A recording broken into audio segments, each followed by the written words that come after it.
Hey guys, tonight we're stepping into the muddy, terrifying boots of a World War II soldier.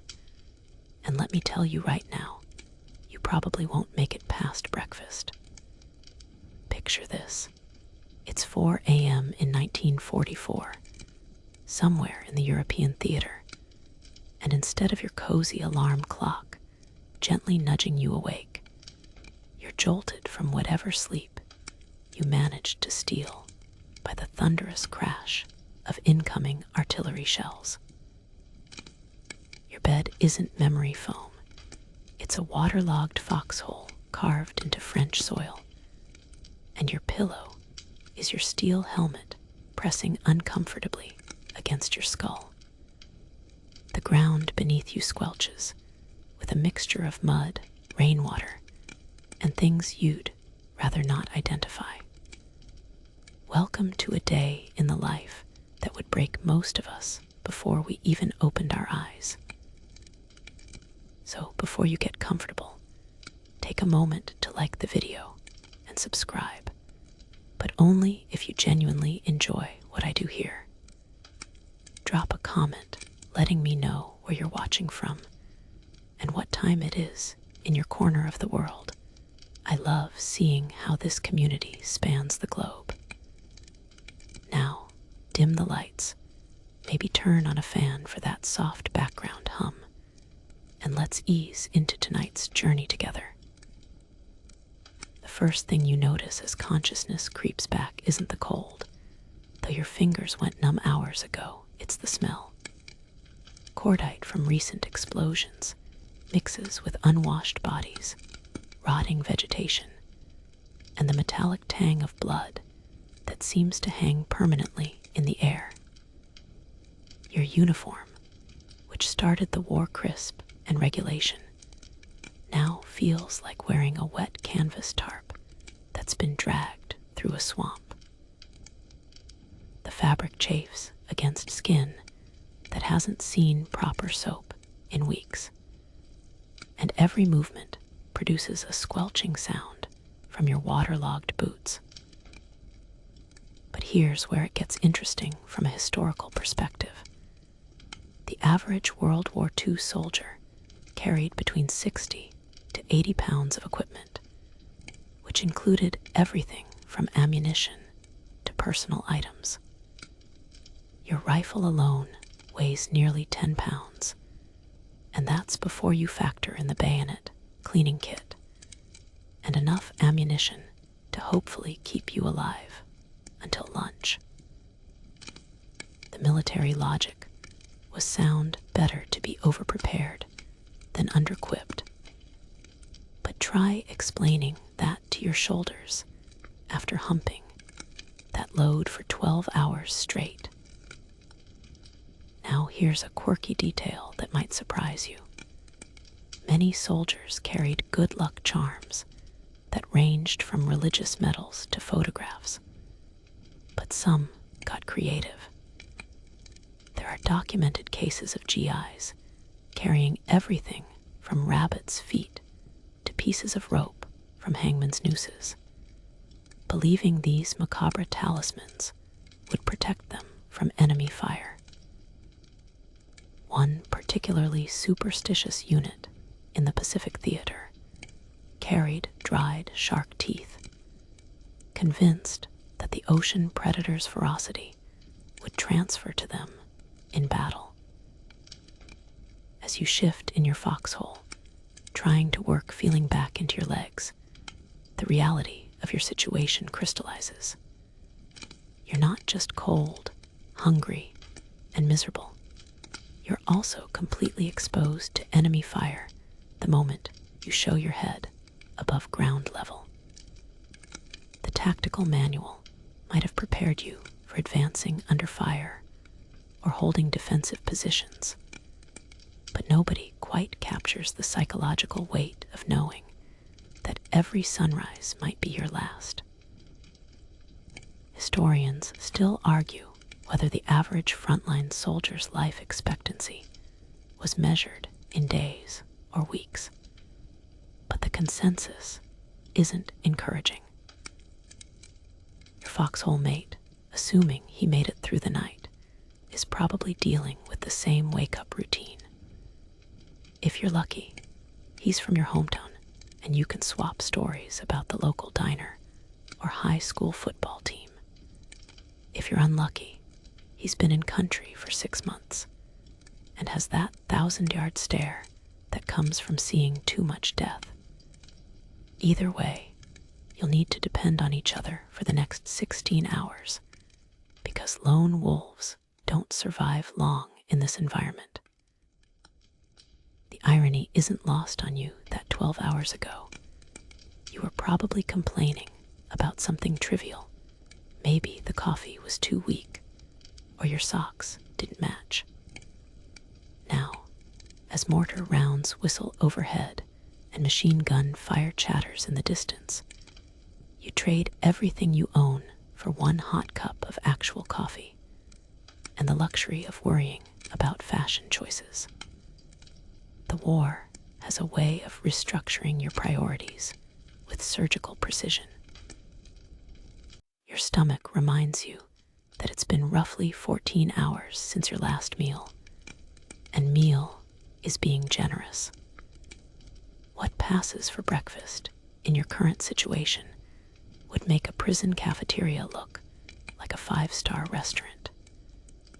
You fumble through your pack for the familiar rectangular shape of your K-ration, hoping against hope that today's mystery menu might contain something remotely edible.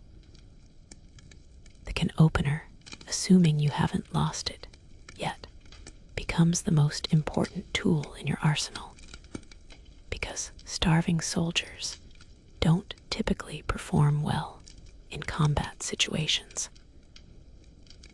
Inside the olive drab container, you discover today's culinary adventure: hardtack biscuits that could double as roof tiles, a tin of what the label optimistically calls meat and vegetables, and a chocolate bar that's been reformulated to withstand tropical heat, which means it tastes like sweetened cardboard.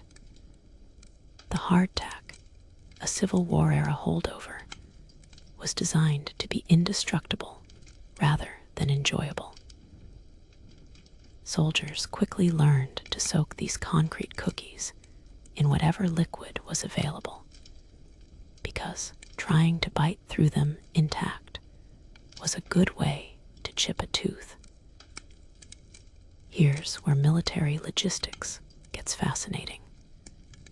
The U.S. Army calculated that each soldier needed approximately 4,000 calories per day to maintain fighting effectiveness.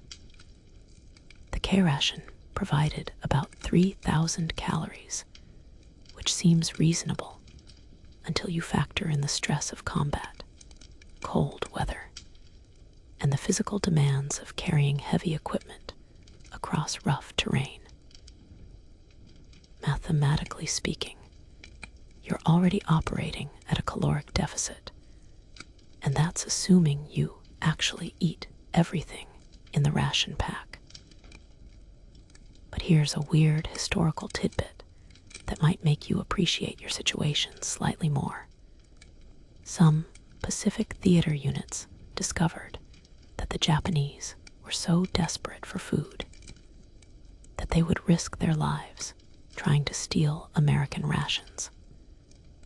There are documented cases of Japanese soldiers conducting night raids not for strategic advantage, but specifically to capture K-rations and C-rations. Imagine being so hungry that you'd sneak through enemy lines just to get your hands on what you're currently trying to choke down. Meat and vegetables require some imagination to identify.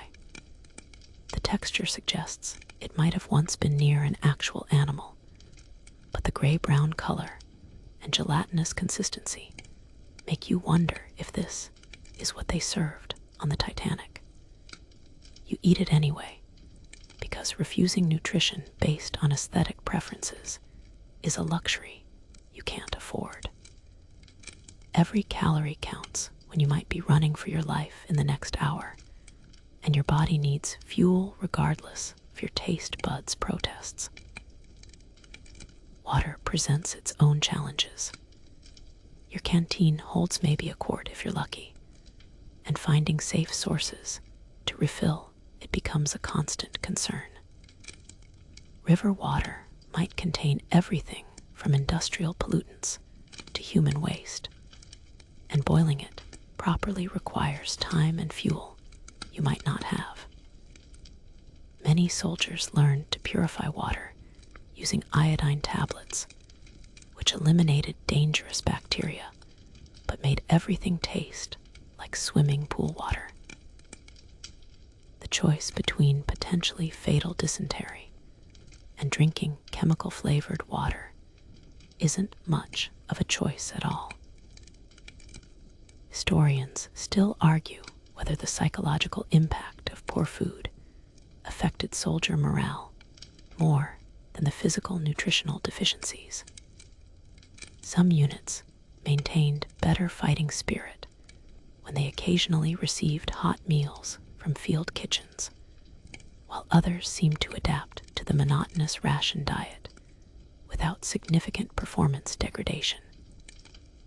What's certain is that food became a constant topic of conversation, letters home, and soldier complaints. The chocolate bar deserves special mention because it represents one of the military's more successful innovations.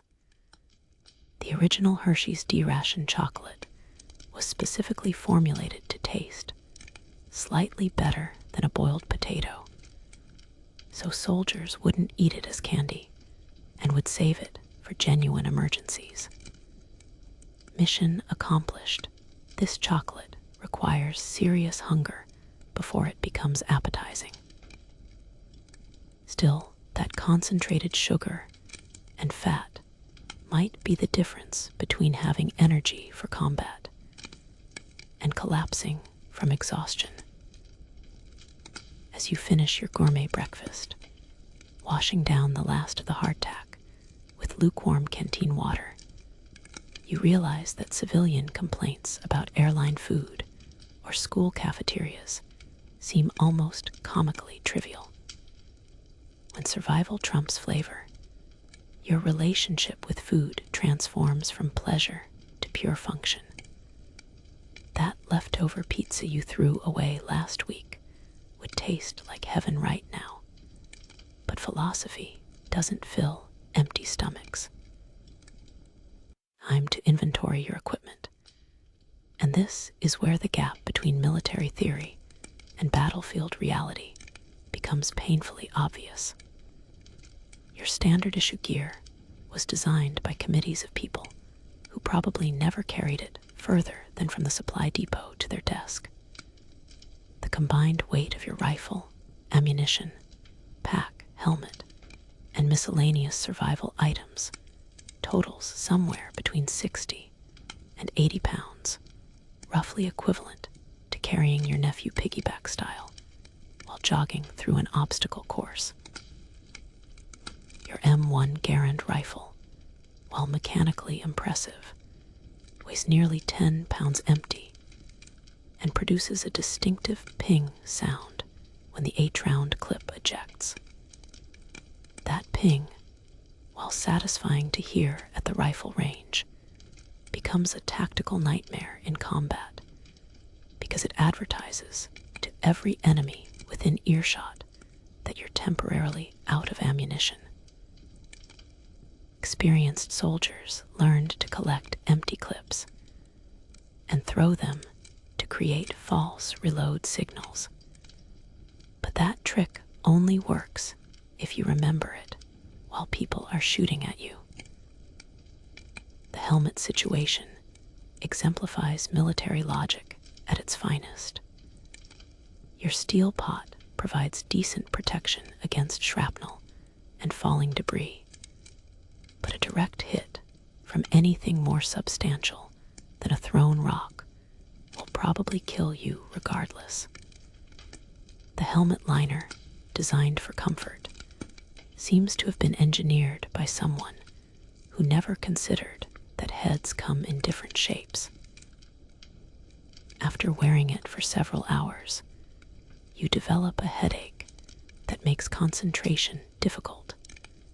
Not ideal when split-second decisions determine whether you live or die. Here's a fascinating detail about World War II equipment.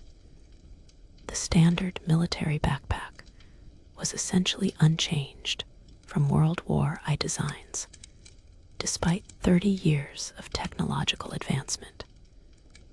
The canvas construction was durable, but absorbed water like a sponge, meaning your pack could gain an additional 20 pounds of weight in wet conditions.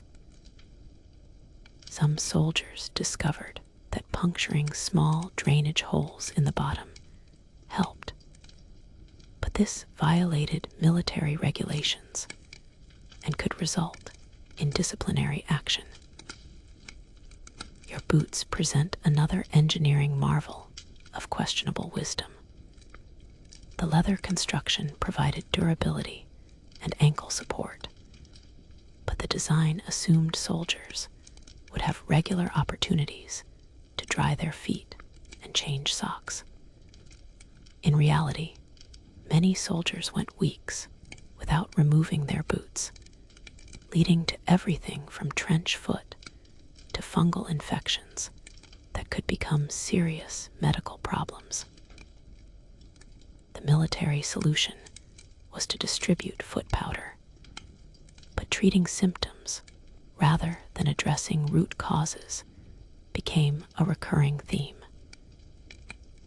Here's a quirky historical fact. Many soldiers customized their gear with unofficial modifications that improved functionality but violated uniform regulations.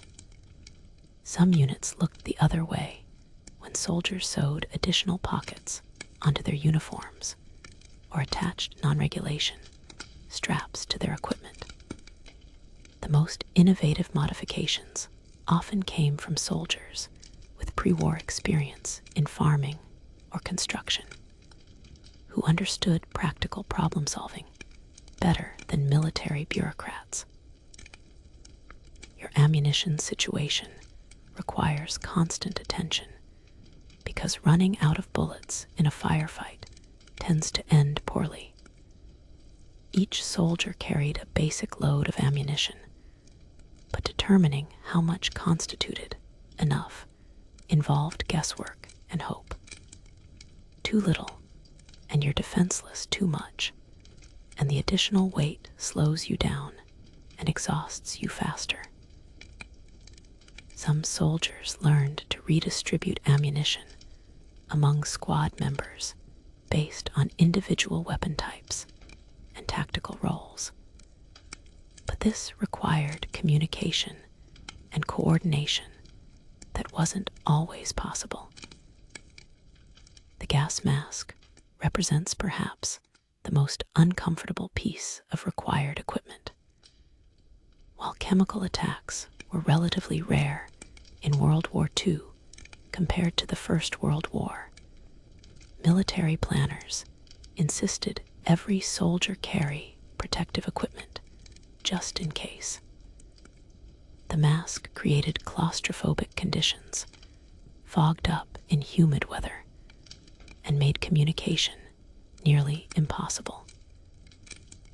Soldiers quickly learned that wearing it during actual combat was impractical, but leaving it behind violated orders and could result in court-martial. Historians still argue whether the military's emphasis on standardized equipment helped or hindered combat effectiveness. Proponents argue that uniform gear simplified logistics and training, while critics point out that one-size-fits-all equipment rarely fits anyone optimally. What's certain is that soldiers became creative in adapting their gear to actual battlefield conditions, often in ways that that would horrify supply sergeants. Your personal items, letters from home, photographs, maybe a pocket Bible or Lucky Charm, somehow weigh more emotionally than physically. These connections to your previous life provide psychological anchors in an environment designed to strip away individual identity and humanity. Losing these items to enemy action or simple misfortune could affect morale more than losing actual military equipment, which makes sense when you consider that weapons can be replaced, but memories cannot. Personal cleanliness becomes a distant memory when staying alive takes priority over staying clean. You haven't seen a proper shower in 3 weeks, and your last attempt at washing involved a cold stream and a bar of soap that dissolved faster than your hopes for a hot meal. The combination of sweat, mud, and various unidentifiable stains has transformed your uniform into a biological hazard that would violate multiple health codes in civilian life. Your socks deserve special attention because they've transcended their original function and become miniature ecosystems. The moisture from constant wear, combined with limited opportunities for drying, has created conditions perfect for bacterial and fungal growth. Some soldiers developed the practice of rotating socks between their feet and their armpits, using body heat to dry them while keeping spare pairs relatively clean. This technique worked in theory, but required having spare socks, which weren't always available. The military issued each soldier a basic hygiene kit containing a toothbrush, tooth powder, soap, and a razor. But using these items properly required time, privacy, and clean water, 3 commodities in perpetually short supply on the front lines. Brushing your teeth with cold, possibly contaminated water, while artillery shells explode nearby tests your commitment to dental health.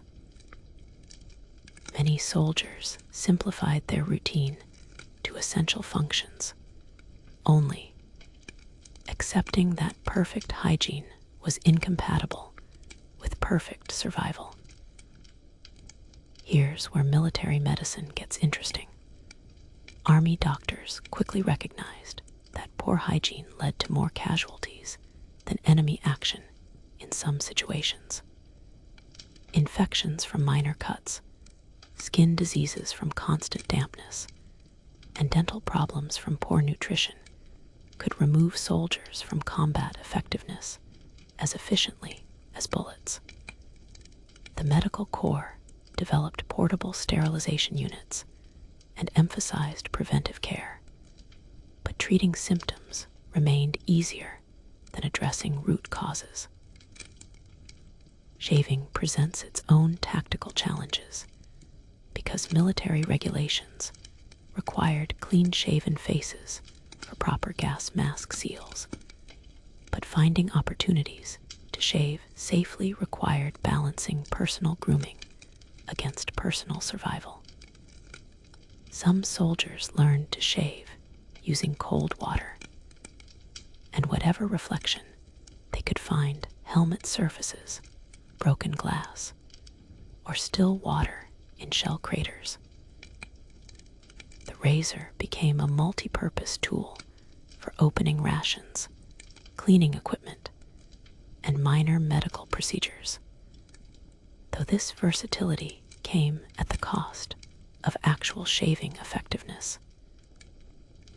Here's a bizarre historical detail.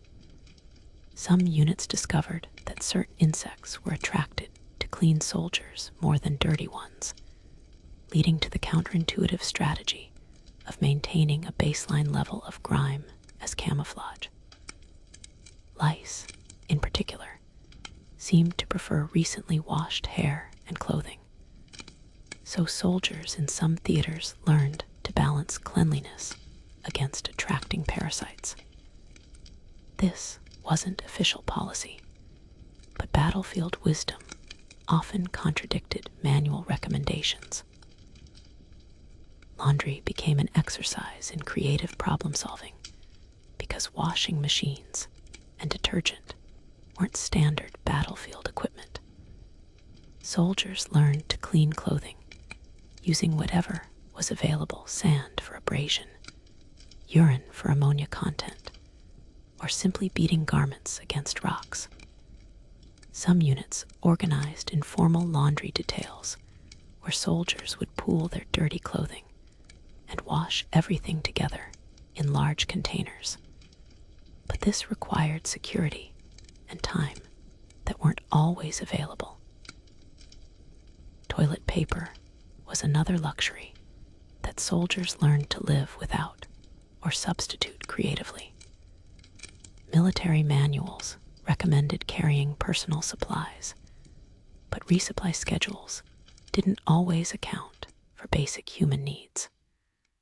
Soldiers used everything from leaves to captured enemy documents, though identifying safe plant materials required botanical knowledge that most city kids didn't possess.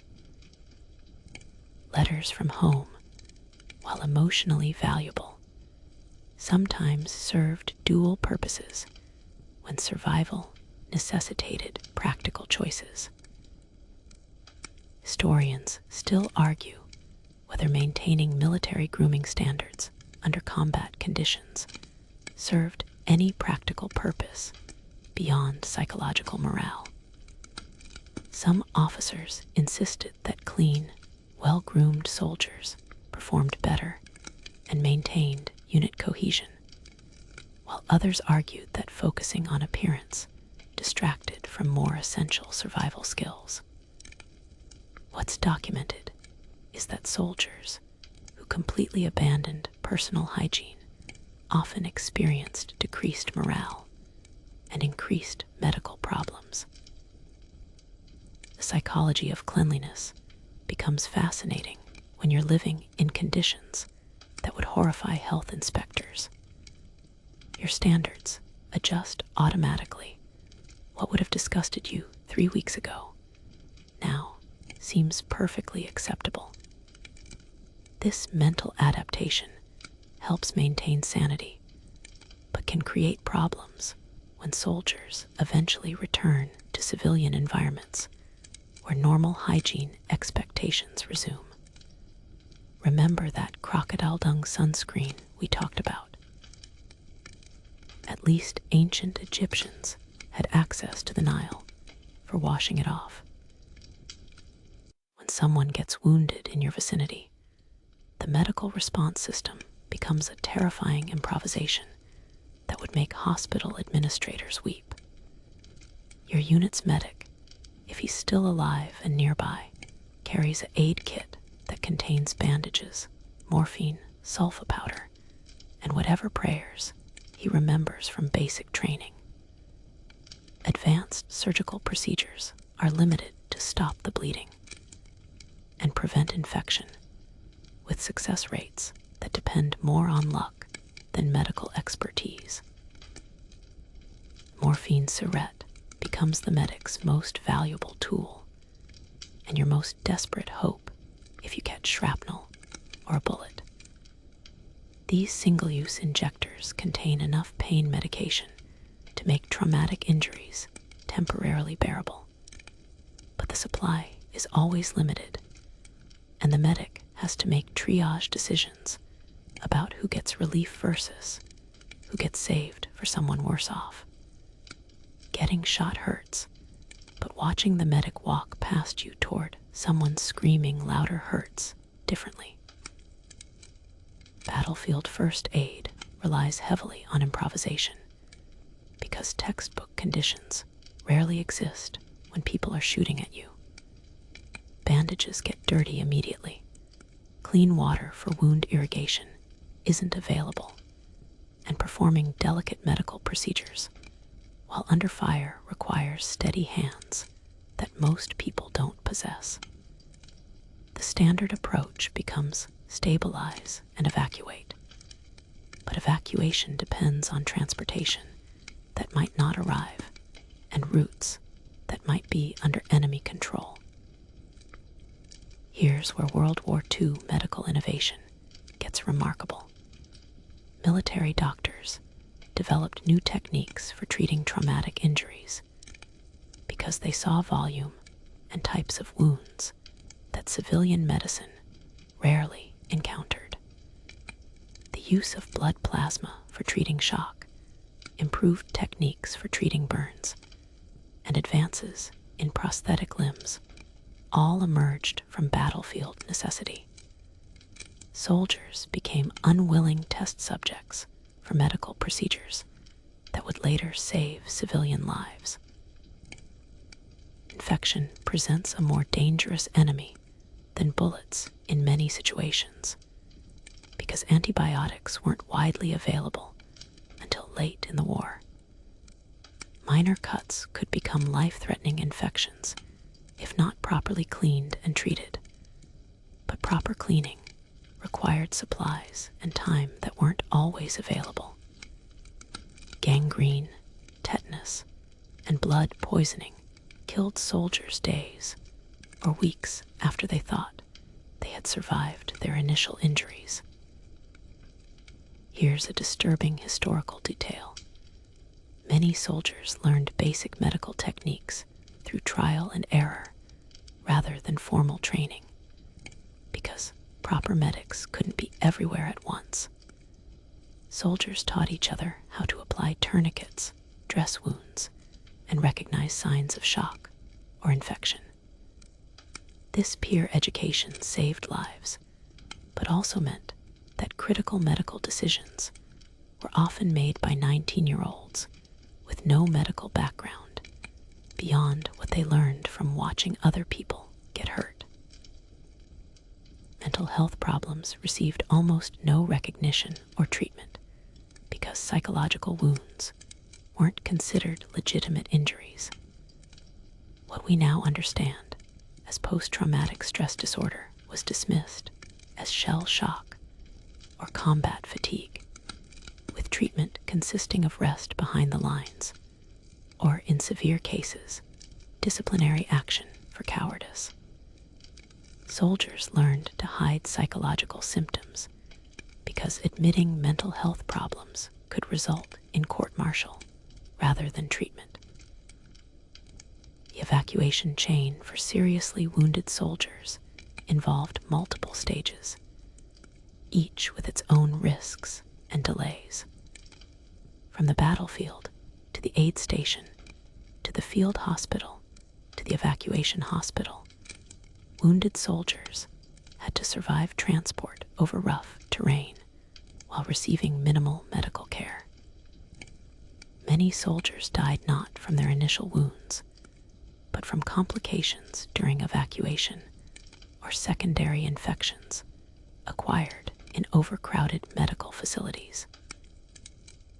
Historians still argue whether the military medical system saved more lives through rapid treatment or lost more lives through inadequate resources and training. The statistics show that survival rates for wounded soldiers improved throughout the war as medical techniques and supply systems developed. But individual soldiers couldn't rely on statistical improvements when they needed immediate help.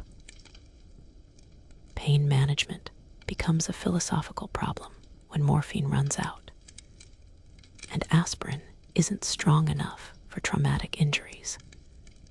Soldiers learned to endure pain levels that would incapacitate most civilians, partly through necessity and partly through psychological adaptation. The human body's ability to function despite significant injury becomes remarkable. But it also means that soldiers often continued fighting while seriously wounded, sometimes making their injuries worse. Your personal first aid knowledge probably extends to bandaging cuts and taking aspirin for headaches, which qualifies you for exactly nothing in current circumstances. The gap between civilian medical expectations and battlefield medical reality represents one of the largest adjustments that soldiers had to make, both practically and psychologically. Staying in contact with command becomes an exercise in frustration that would drive modern smartphone users to madness. Your primary communication method involves a radio that weighs 30 pounds, requires constant maintenance, and works properly only when atmospheric conditions, enemy jamming, and equipment failures all align favorably. The backup communication system consists of runners, actual human beings carrying messages by hand, which works until someone shoots the messenger. Radio protocols require specific call signs, authentication codes, and message formats that must be memorized perfectly, because writing anything down creates security risks if captured. Under stress, remembering whether you're supposed to respond to Able 6 or Baker 4 becomes challenging, especially when artillery shells are exploding nearby and affecting your concentration. Getting the authentication wrong means your message won't be believed, but taking time to double-check might mean the information arrives too late to be useful. Signal flags and hand signals work for short-distance communication when radio silence is necessary, but these methods require line-of-sight visibility and shared understanding of the signal meanings. Smoke signals were occasionally used for basic messages, but they also advertise your position to enemy observers who might decide to target your location with mortars or artillery. Every communication method involves trade-offs between effectiveness and security. Here's where World War II communication technology gets fascinating. The military used everything from carrier pigeons to telegraph lines to maintain contact between units. Pigeons could carry messages across enemy lines when radio communication was impossible, but they required proper training, appropriate weather conditions, and hopes that enemy soldiers wouldn't shoot them for dinner. Some units became attached to specific pigeons and gave them names and unofficial ranks. Field telephone lines provided reliable communication when they worked, but maintaining wire connections across active battlefields required constant repair work. Enemy forces specifically targeted communication lines because disrupting enemy coordination was easier than fighting well-coordinated units. Soldiers assigned to wire repair duty faced dangerous work, crawling through contested areas to splice broken connections while avoiding sniper fire. Here's a quirky historical fact. Some units developed informal communication methods using musical instruments, cooking utensils, or other improvised signaling devices. Harmonica melodies could convey basic information across moderate distances without alerting enemies who weren't familiar with the code.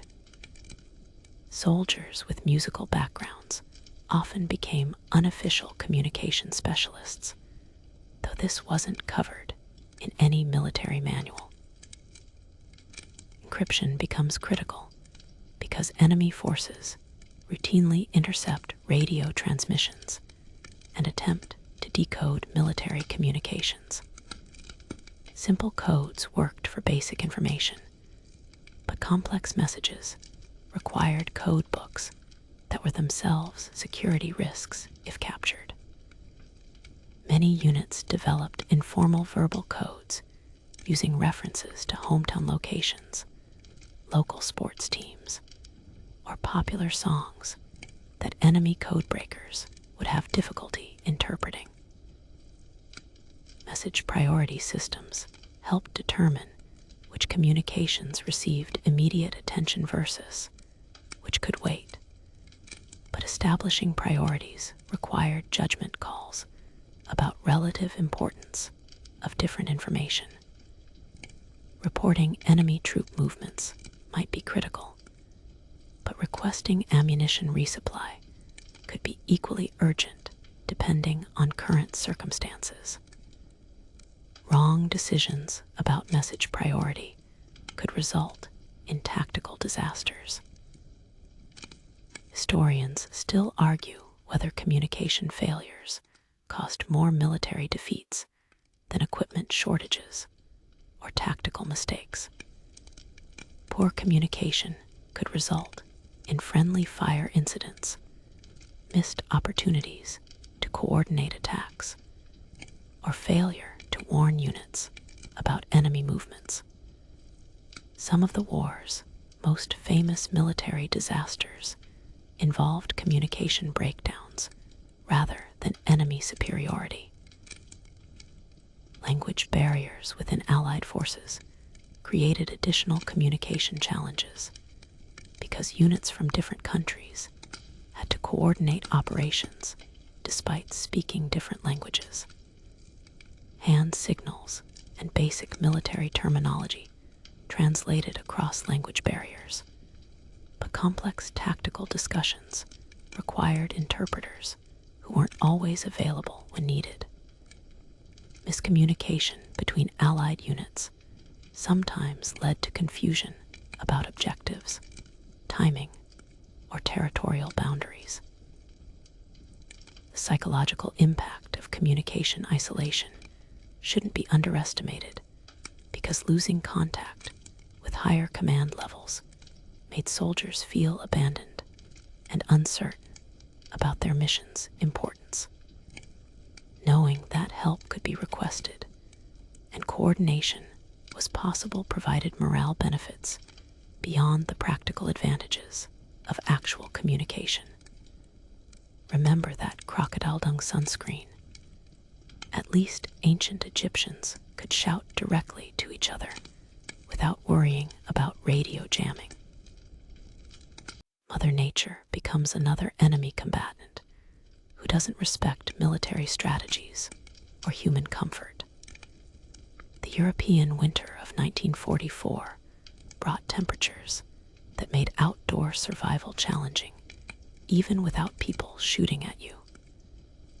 Your uniform, designed for durability rather than warmth, provides minimal insulation against freezing rain that penetrates every layer and chills you to the bone. Staying warm requires constant movement, but moving too much makes you a target for enemy snipers. Hypothermia starts subtly with minor shivering and difficulty concentrating, but progresses to life-threatening conditions faster than most soldiers realize. Your body prioritizes keeping vital organs warm by reducing blood flow to extremities, which means your fingers become too numb to operate equipment properly, and your feet lose sensation entirely. Reloading weapons, operating radios, or performing other fine motor tasks becomes increasingly difficult as core body temperature drops. Wet conditions transform everything into additional challenges because dry equipment works better than waterlogged equipment in almost every situation. Your rifle mechanism can freeze or jam when moisture gets into moving parts.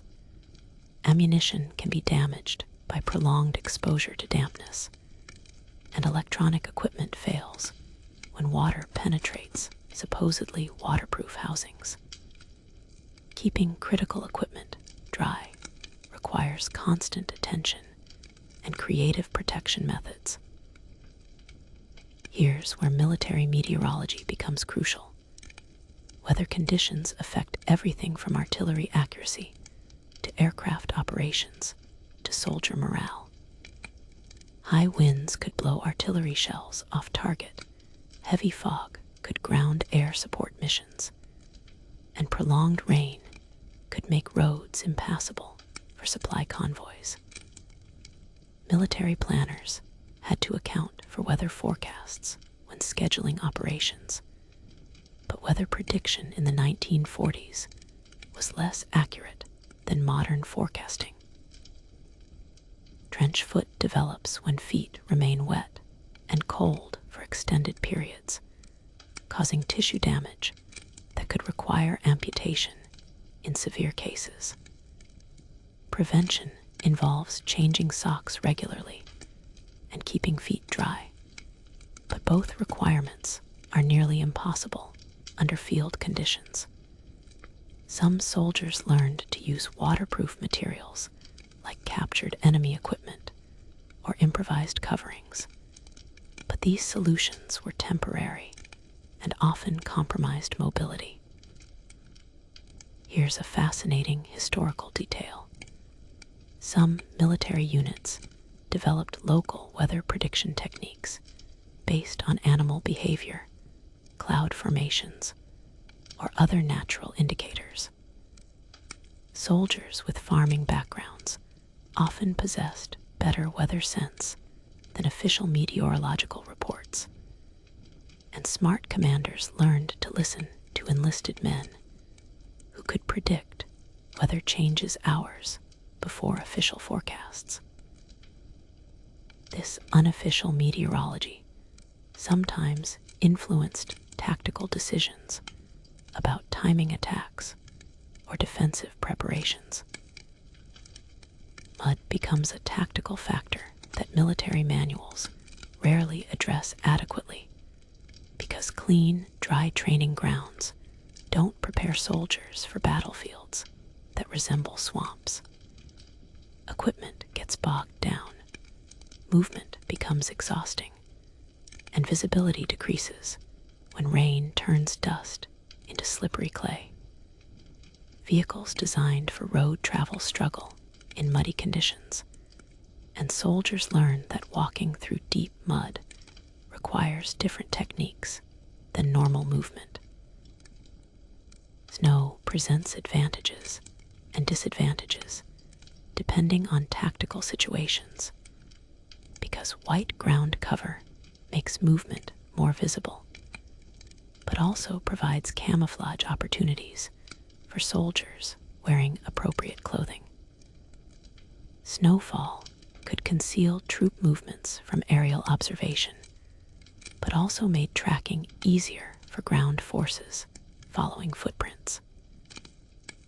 Some units learned to use snow for camouflage by covering equipment and positions, but this required time and materials that weren't always available. Historians still argue whether weather conditions affected World War II outcomes more through direct impact on military operations or indirect effects on supply lines and troop morale. Severe weather could delay critical operations, ground aircraft, or prevent resupply missions, but it affected all combatants equally and sometimes provided unexpected tactical opportunities for creative commanders. Clothing adaptation becomes necessary for survival because standard issue uniforms weren't designed for extreme weather conditions in all theaters of operation. Soldiers learned to layer clothing creatively, using captured enemy equipment, civilian clothing acquired through trade, or improvised materials for additional insulation. These adaptations often violated uniform regulations, but were tolerated when survival was at stake. Heat presents different, but equally dangerous challenges in Pacific and North African theaters, where dehydration, heat exhaustion, and heat stroke could incapacitate soldiers faster than enemy action. Maintaining proper hydration requires water supplies that weren't always available, and cooling techniques were limited to seeking shade or reducing physical activity, neither of which was practical during combat operations. Remember that gear check we did earlier. Imagine carrying all that weight in 120-degree desert heat. Your ammunition count drops to single digits, just as enemy machine gun positions open fire from concealed locations you hadn't spotted. Military logistics theoretically ensures that supplies reach frontline units before they run out. But theory assumes transportation routes remain secure, supply depots don't get bombed, and bureaucratic processes work efficiently under combat conditions. Reality provides frequent reminders that assumptions and actual circumstances rarely align perfectly. Food becomes a tactical consideration when rations run low, because hungry soldiers make poor decisions and lack energy for sustained combat operations. Your last K ration was consumed yesterday morning, and resupply convoys are delayed indefinitely due to enemy interdiction of supply routes. Scavenging becomes necessary, but identifying safe food sources requires knowledge that most soldiers don't possess, and eating the wrong things could cause illness that removes you from combat effectiveness. Water shortage creates more immediate problems than food shortage, because dehydration affects physical and mental performance within hours rather than days. Your canteen is nearly empty. Local water sources might be contaminated or booby-trapped, and water purification tablets are in short supply. Rationing water intake while maintaining combat readiness requires careful calculation, but combat situations don't always allow time for careful calculations. Here's where World War II logistics becomes impressive. The military supply system moved millions of tons of equipment, ammunition, food, and medical supplies across oceans and continents to support operations worldwide. However, this massive logistical effort focused on strategic-level planning rather than tactical-level problems, which meant that individual soldiers still faced shortages even when overall supply levels seemed adequate on paper. Ammunition rationing forces difficult decisions about when to engage enemy forces versus when to conserve bullets for more critical situations. Each shot must be carefully considered, because wasting ammunition could leave you defenseless when you really need it. Some soldiers learned to acquire ammunition from wounded or dead soldiers, but this required exposing yourself to enemy fire and potentially taking supplies that other living soldiers needed more desperately. Here's a grim historical reality. Soldiers often had to choose between different types of critical supplies when carrying capacity was limited. Extra ammunition meant less food. Additional medical supplies meant less communication equipment. And more warm clothing meant less room for tools or personal items. These trade-offs required constant reevaluation based on changing tactical situations and supply availability.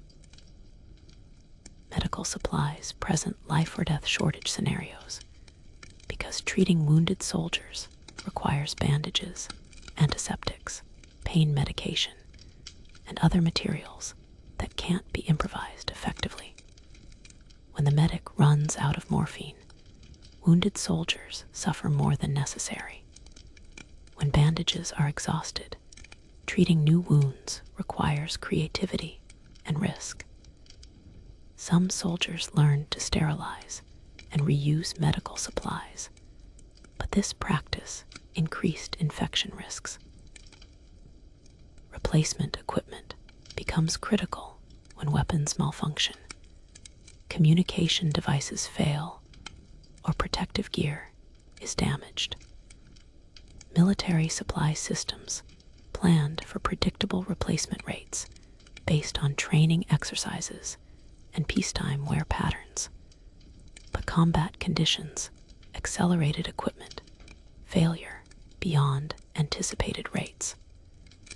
Soldiers learned to maintain equipment carefully and acquire replacement parts through informal trading networks. Historians still argue whether supply shortages resulted more from insufficient production capacity or inefficient distribution systems. Manufacturing could produce adequate quantities of most items, but getting those items to the right place at the right time required transportation and logistics coordination that was vulnerable to enemy interdiction and weather delays. Improvisation becomes a survival skill when official supplies aren't available, and soldiers must create solutions using whatever materials can be found or traded. Soldiers with mechanical or construction backgrounds often became unit scroungers who could repair equipment using non-standard parts or create useful tools from salvaged materials. These informal supply networks operated outside official channels, but often provided critical items faster than formal requisition processes. Psychological effects of supply shortages extend beyond immediate practical problems, because knowing that critical supplies might not be available affects decision-making and morale. Soldiers become more conservative in their actions when they can't rely on adequate supplies, which could affect tactical aggressiveness and mission success. Trust in supply systems influences soldier confidence in military leadership and overall mission support. Remember that communication chaos we discussed earlier. Now imagine trying to request emergency resupply when your radio is broken, your runner got shot, and enemy forces control the roads between your position and the supply depot. Your mental state begins fragmenting under stresses that human psychology wasn't designed to handle for extended periods. Constant fear of death, witnessing friends die violently, and living in conditions that assault every sense combine to create psychological pressure that breaks even strong individuals. Sleep deprivation, poor nutrition, and physical exhaustion compound the mental stress until rational thought becomes increasingly difficult. Shell shock, what we now recognize as post-traumatic stress disorder, manifests in ways that military medicine didn't understand or acknowledge. Uncontrollable shaking, inability to speak, catatonic stares, and violent outbursts were often dismissed as cowardice rather than legitimate medical conditions. Soldiers learned to hide psychological symptoms because admitting mental problems could result in disciplinary action rather than treatment. The randomness of survival creates existential crises that philosophy courses can't prepare you for. Artillery shells and sniper bullets kill indiscriminately. Good soldiers die while cowards survive. Careful soldiers step on landmines, while reckless soldiers walk through minefields unharmed. Understanding that survival depends more on luck than skill, or virtue challenges fundamental beliefs about justice, fairness, and personal control over destiny. Here's where military psychology gets interesting.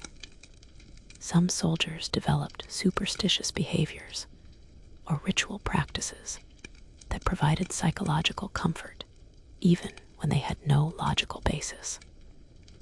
Lucky charms, specific routines before combat, or avoiding certain behaviors became emotionally necessary for maintaining mental stability. These practices weren't taught in training, but emerged naturally as coping mechanisms for dealing with uncontrollable circumstances.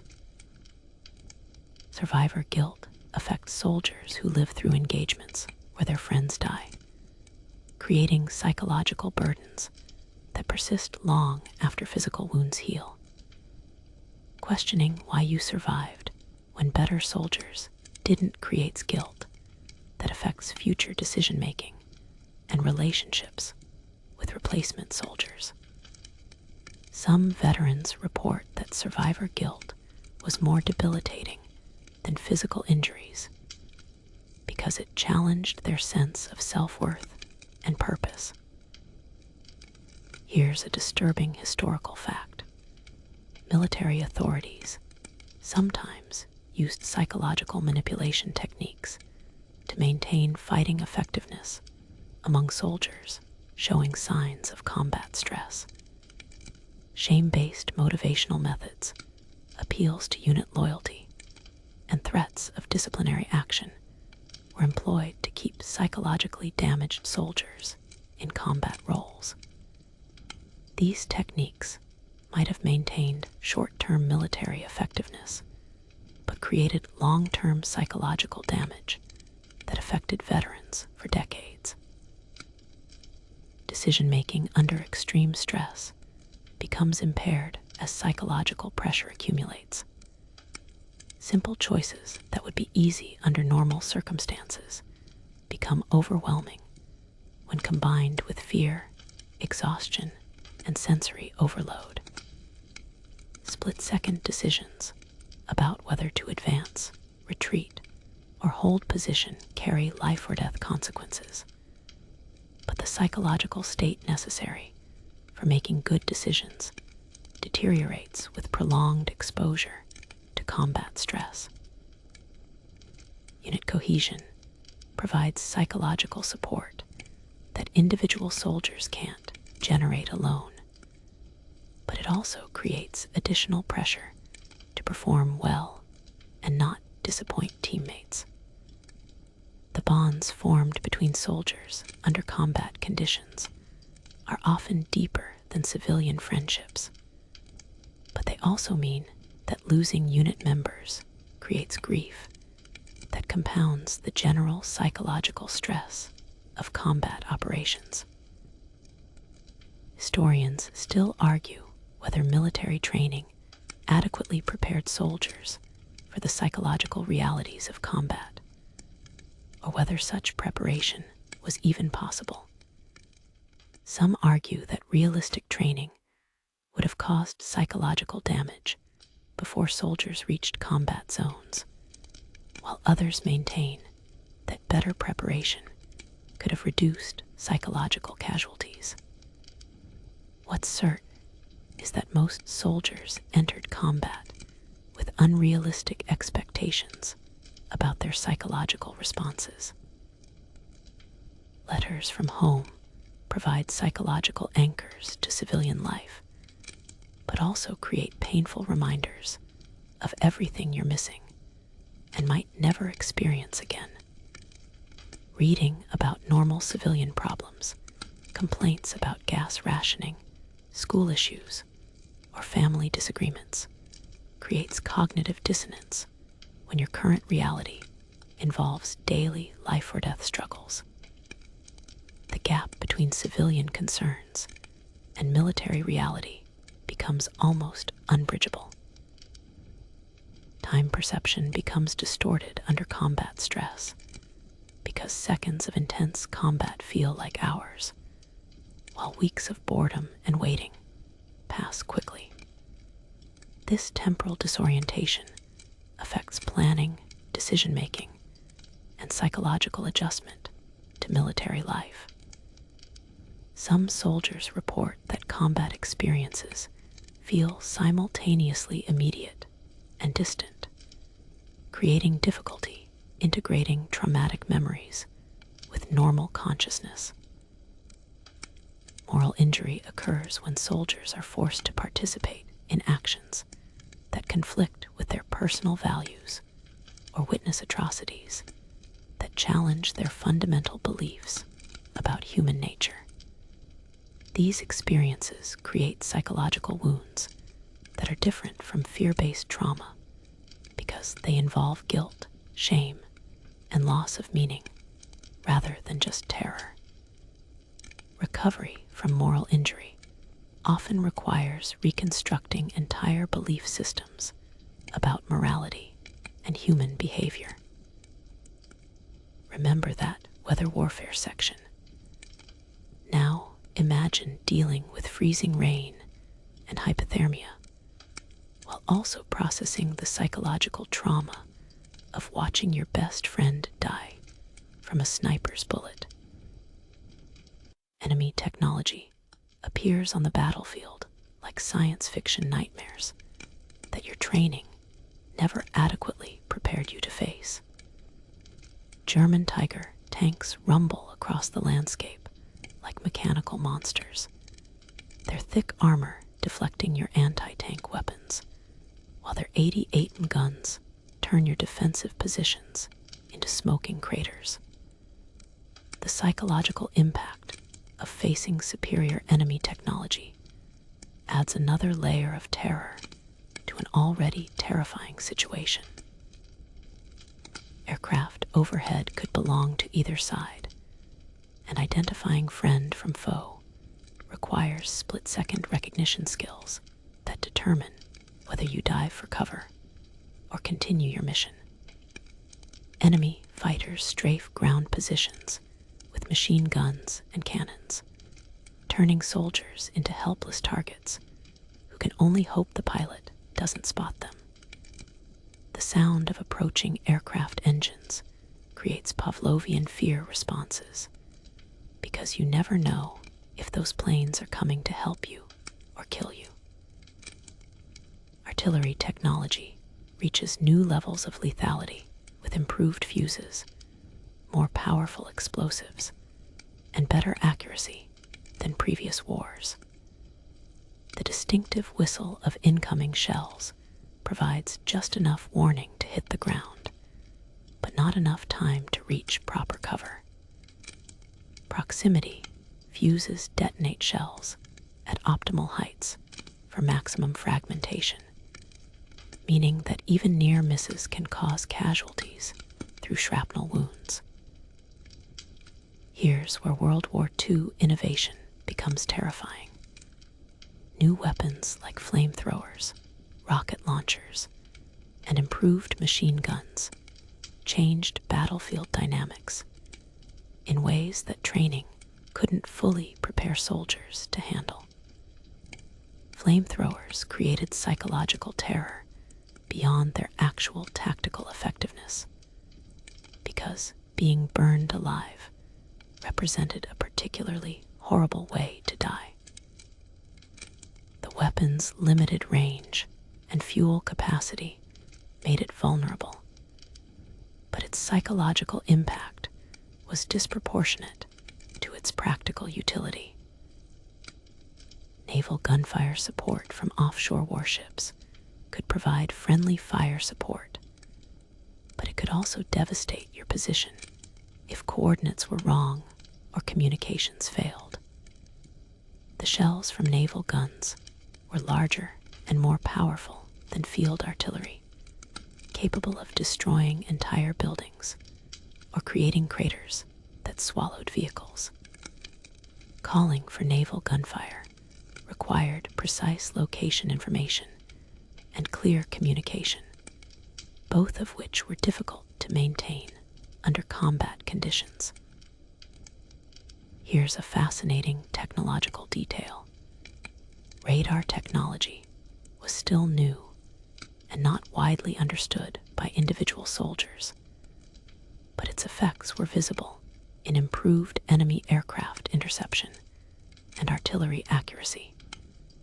Soldiers didn't necessarily understand how radar worked, but they could observe that enemy forces seemed to have better information about friendly movements and positions than previous intelligence suggested was possible. Mine warfare created constant psychological pressure because every step could trigger an explosion that would kill or maim you. Anti-personnel mines were designed to wound rather than kill outright, because wounded soldiers required medical attention and evacuation resources that reduced overall military effectiveness. The psychological knowledge that the ground beneath your feet might explode at any moment created stress that affected movement, decision-making, and sleep patterns. Communication interception technology allowed enemy forces to monitor friendly radio transmissions, which meant that operational security required assuming that everything you transmitted was being overheard. This created paranoia about communication content and timing, but it also meant that false information could be deliberately transmitted to confuse enemy listeners. The psychological game of trying to communicate while misleading enemy interceptors added complexity to already difficult communication challenges. Historians still argue whether technological advantages determined battle outcomes more than tactical skill, numerical superiority, or logistical support. Superior technology provided advantages, but it also required training, maintenance, and supply support that wasn't always available. Some technically advanced weapons were too complex for field conditions, while simpler weapons proved more reliable under combat stress. Night vision and illumination technology changed nighttime operations because artificial lighting could reveal positions to enemy observers while also providing visibility for friendly forces. Flares and searchlights created temporary daylight conditions that exposed movement, but also cast shadows that could provide concealment. Learning to use artificial illumination tactically required understanding how light affected visibility, depth perception, and target identification. Booby traps represented a particularly insidious form of technology because they used familiar objects as weapons triggers. Seemingly innocent items like fountain pens, cigarette lighters, or souvenirs could be rigged with explosives that detonated when touched. This created psychological pressure to avoid touching anything that might be trapped, but it also meant that useful equipment might be left behind due to fear of hidden explosives. Chemical weapons remained a constant threat even though they were rarely used, because the possibility of gas attacks required constant preparedness. Gas masks, decontamination procedures, and chemical detection methods all required training and equipment that reduced other combat capabilities. The psychological pressure of potential chemical attack affected soldier behavior even when actual chemical weapons weren't employed. Remember that gear check we did earlier? Now imagine discovering that your equipment is technologically inferior to enemy weapons, and that your life depends on outsmarting rather than outfighting opponents who have better tools than you do. Orders change every 15 minutes as the tactical situation deteriorates faster than commanders can process information and formulate coherent responses. Your original mission, hold the defensive line until reinforcements arrive, transforms into conduct fighting withdrawal, then establish fallback positions, then every man for himself, as command structure collapses under enemy pressure. Following orders becomes impossible when the orders contradict each other or arrive too late to be relevant.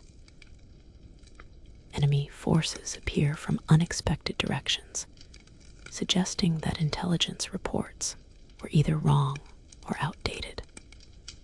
The flanking attack that wasn't supposed to happen is currently overrunning your left flank, while the frontal assault that was predicted for tomorrow started 2 hours ago.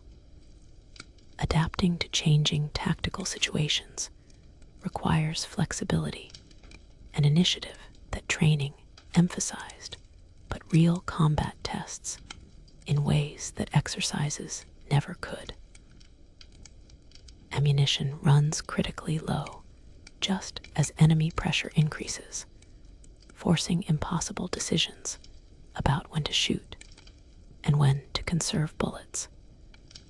Each round fired must count, because there might not be another opportunity to resupply before the position is overrun. Some soldiers share ammunition with others whose weapons use compatible cartridges, but this informal redistribution system breaks down when everyone is running low simultaneously. Here's where military leadership becomes crucial. Effective officers and non-commissioned officers can maintain unit cohesion and tactical effectiveness even when situations become desperate, while poor leadership causes units to disintegrate under pressure. Soldiers will follow leaders they trust into seemingly impossible situations, but they abandon leaders who seem incompetent or self-serving. Combat reveals leadership qualities that can't be taught in schools or demonstrated in peacetime exercises. Panic spreads through military units like contagion, because fear is psychologically infectious, and individual soldiers' behavior affects everyone around them. One soldier breaking and running can trigger a general retreat that becomes a rout, while one soldier standing firm can inspire others to maintain their positions. The psychological dynamics of group behavior under extreme stress create situations where individual actions have disproportionate effects on overall unit performance. Here's a grim historical reality. Some of the most effective last stands in military history were fought by soldiers who realized they had no choice but to fight because surrender wasn't an option. When retreat is impossible and surrender means death, soldiers sometimes find reserves of courage and determination that surprise even themselves.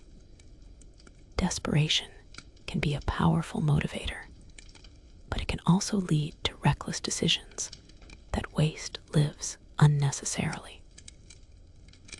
Friendly fire incidents increase during chaotic combat situations because identification becomes difficult when units are intermixed. Communication is poor, and visibility is limited. Artillery support that was called to help your position might land on your own troops if coordinates are wrong, or if your unit has moved since the fire mission was requested. Some soldiers are killed by their own side's weapons due to confusion, miscommunication, or simple human error under stress. Evacuation procedures break down when transportation isn't available, routes are blocked, or wounded soldiers outnumber available medical personnel.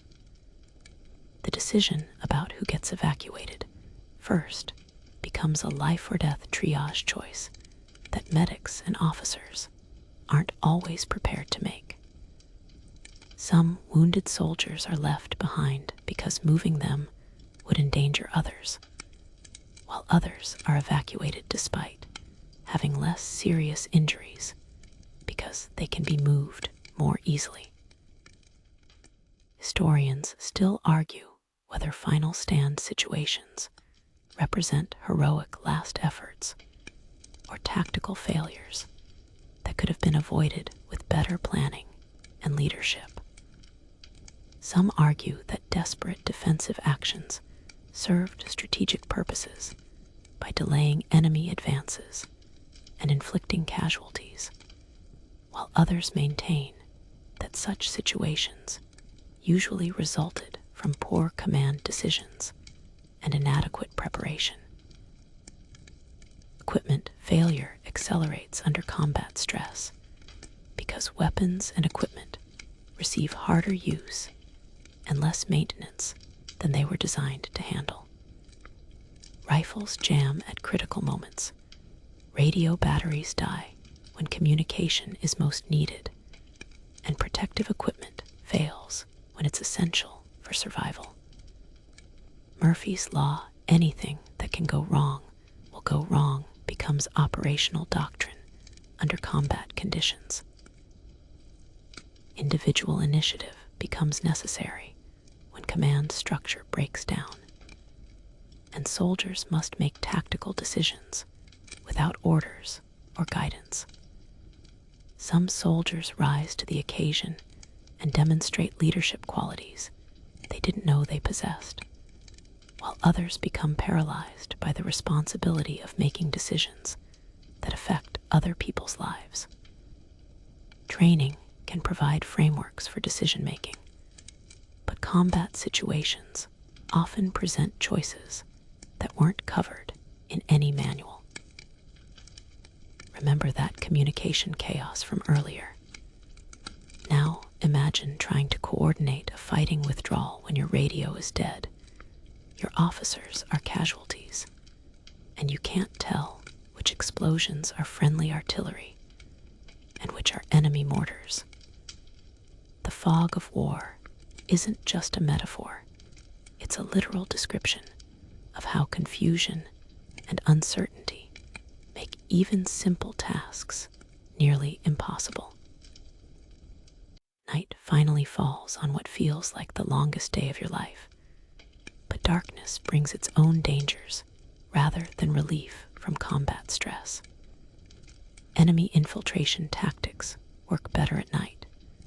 Navigation becomes more difficult, and distinguishing friend from foe requires skills that most soldiers never fully master. The psychological relief of surviving another day is tempered by the knowledge that tomorrow will bring similar challenges with no guarantee of continued survival.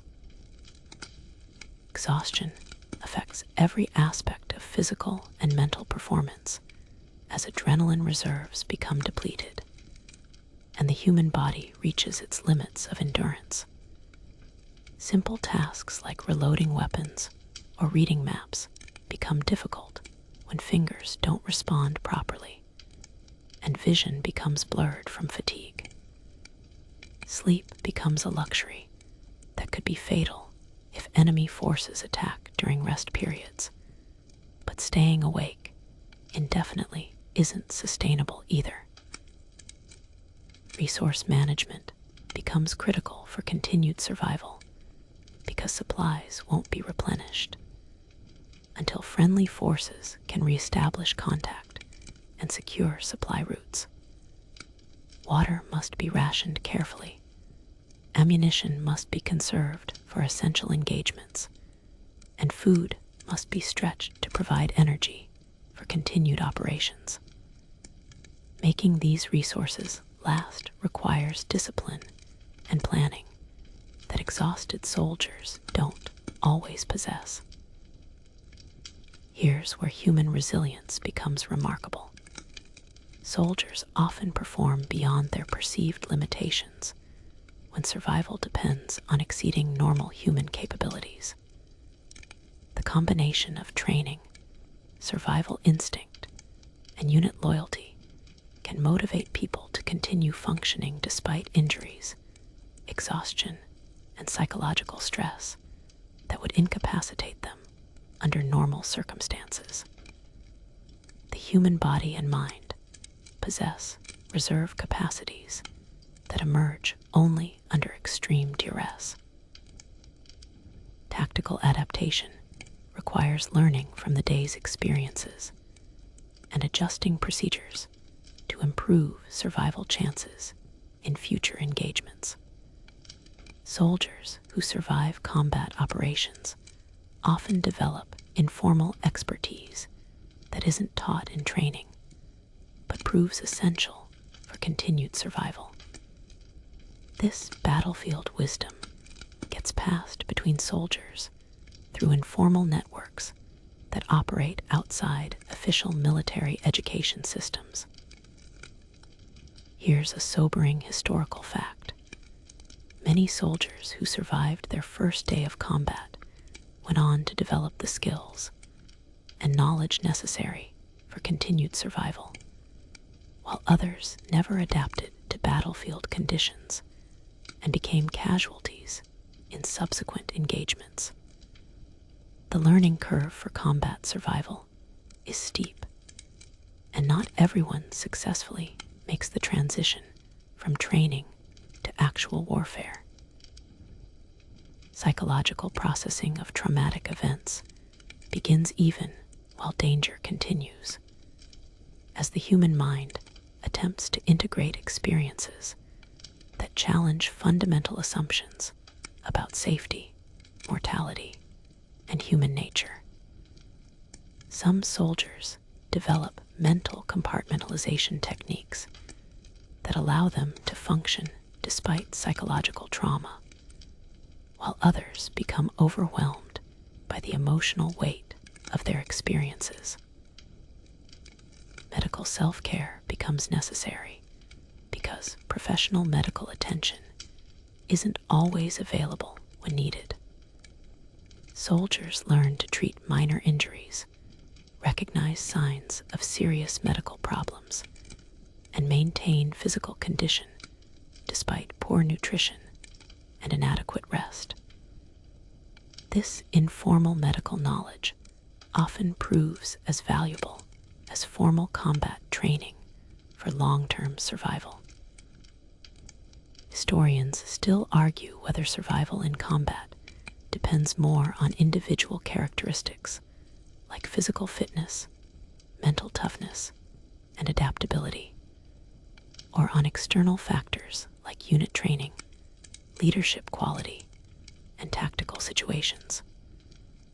What's certain is that survival requires a combination of preparation, skill, luck, and determination that not everyone possesses or can develop under pressure. Communication with family becomes emotionally complex when soldiers must write letters home without revealing the true nature of their experiences.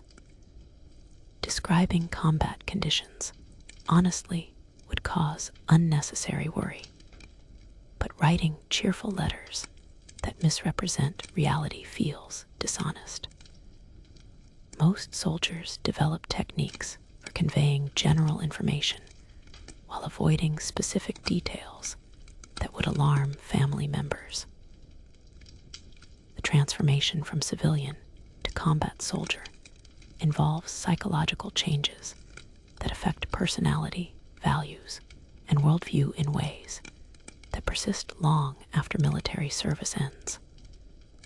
Combat experiences create memories and perspectives that influence future decisions, relationships, and life choices.